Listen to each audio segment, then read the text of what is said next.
What's going on? So today, I was reading through Luke 8 a couple days ago. Actually, not a couple days ago, yesterday. And I was in the A Lamp on a Stand parable. This is right after the parable of the sower, which is something I'm going to get into as well. But at least on this, I'm going to get into it recording. But with A Lamp on a Stand, when I was reading it, I had to read through it. At least this one verse, verse 18. I had to read through it 5, 6, 7 times, and I ended up having to look it up because I just couldn't understand. Um, but what's crazy is like this goes along with like why Jesus spoke in parables. Like he wants you to figure it out. He's not gonna give you something that's so easily like retainable, because he wants to see that you're seeking him, that you're seeking out his word and trying to truly understand what he is trying to preach. And I kind of took that to heart, and to know that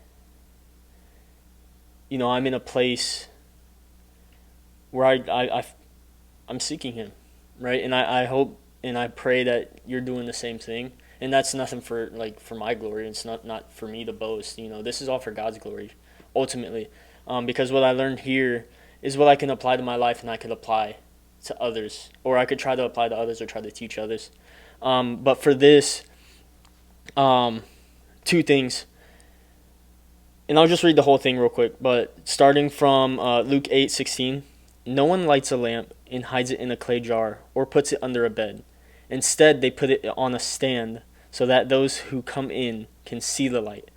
For there is nothing hidden that will not be disclosed, and nothing concealed that will not be known or brought out into the open.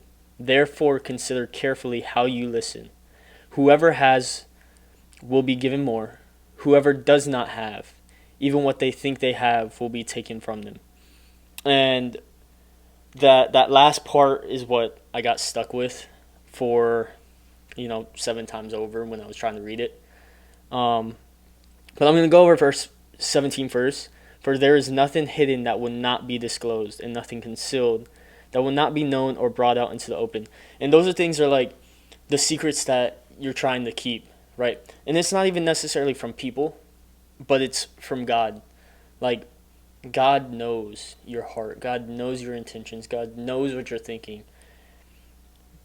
And when you try to hide it, he's going to bring it out of you, right? He's going to bring it, either somebody's going to point something out, not necessarily like, oh, you did this or you did that. Like, I know it. It has happened. People have gone up to somebody and been like, I know you're going through this. Like, and I know you're struggling through this. Or like, that's them getting set straight, right? God is using that person to set them straight.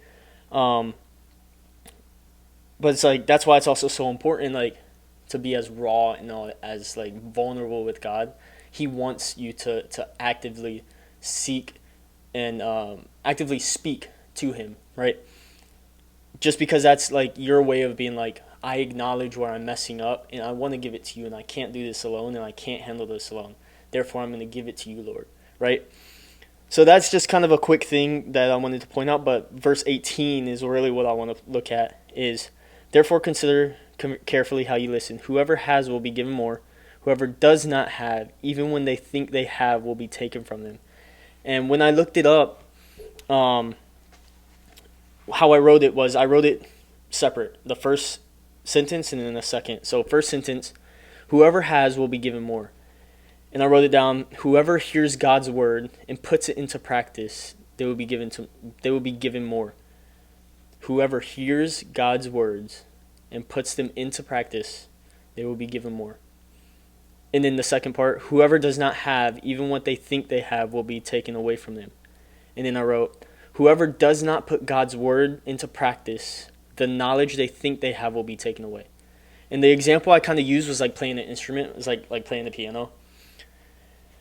When you go and you learn the piano, and you go and you play it day in and day out, and therefore like you read the Bible and you apply the word to your life day in and day out, you will continue to grow and you will continue to receive more from God because you are actively seeking Him and you are actively practicing what He's preaching and you're practicing what you're reading, right?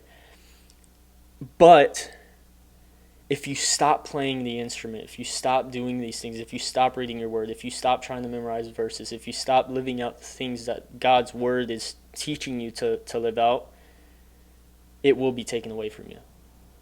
So it's like, when I read this, it's more of like just, am I actually practicing what I'm reading, or am I just letting it slip? And when I find myself slipping, I got to think back, like, did I read my Bible today? Did I pray today?